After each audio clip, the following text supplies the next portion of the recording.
Hi everyone, এদিকে আমি ready হচ্ছি একটু বেরোবো বলে, আর একদিকে আরেকজন দেখো এই বয়স থেকে কত ব্যতিক ব্যস্ত।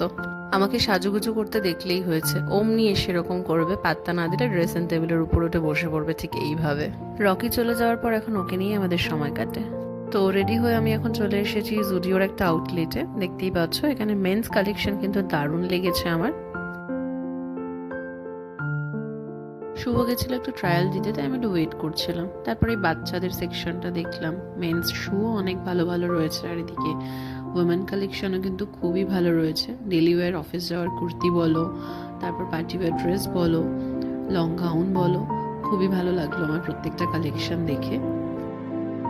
লেডিস চপ্পলও কিন্তু এখানে বেশ ইউনিক ইউনিক দেখলাম, আর সব থেকে বড় ব্যাপার হচ্ছে অনেকটা রিজনেবল প্রাইসে, মানে অ্যারাউন্ড তোমার 300-এর মধ্যে তুমি একটা স্টাইলিশ অন্তত চপ্পল পেয়ে যাবে।